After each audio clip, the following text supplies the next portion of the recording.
ఆదివాసీలపైన అలాగే ఆదివాసీలకు అండగా నిలబడ్డ మావోయిస్టులపైన కేంద్ర ప్రభుత్వం ముఖ్యంగా మతోన్మాదులు జరిపిస్తున్న ఈ హత్యాకాండ ఆదివాసుల హక్కుల గురించి ఆదివాసులకు రాజ్యాంగం కల్పించిన ఆ పేసా చట్టం కావచ్చు, అటవీ హక్కుల చట్టం కావచ్చు, హక్కులు అడిగిన పాపానికి ఆదివాసీలను అంతం చేయడం కేంద్ర ప్రభుత్వం కంకణం కట్టుకుంది.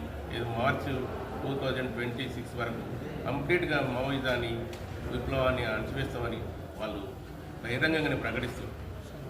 ఈ మధ్యలో బీజేపీ వాళ్ళు కూడా వాళ్ళు లీడర్స్ బహిరంగంగానే మేము నక్సలైట్లను అంతం చేస్తాము, మావోయిస్టులను అంతం చేస్తామని వాళ్ళు ప్రగల్భాలు పలుకుతారు. అందుకే ప్రజలు కానీ ప్రజల సమస్యలు ఉన్నంతకాలం, పీడన ఉన్నంతకాలం, దోపిడీ ఉన్నంతకాలం విప్లవం ఉంటుంది, పోరాటం ఉంటుంది.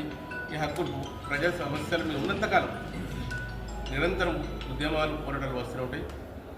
అలాగే ఈ ఆదివాసుల మీద జరుగుతున్న ఈ హత్యాకాండకు వ్యతిరేకంగా వరంగల్లో 24th నాడు జరుగుతున్న బహిరంగ సభకు మెదక్ జిల్లా, సంగారెడ్డి, సిద్దిపేట జిల్లాలోని ప్రజలు, ప్రజాస్వామికవాదులు, కార్మిక, కర్షక, విద్యార్థి మేధావులందరూ పెద్ద సంఖ్యలో హాజరై ఆ కార్యక్రమాన్ని, ఆ మహాసభను జయప్రదం చేయాలని సిద్దిపేట జిల్లా ఆదివాసీ హక్కుల పోరాట సంఘ కమిటీ ద్వారా మేము ప్రజలకు విజ్ఞప్తి చేస్తున్నాం.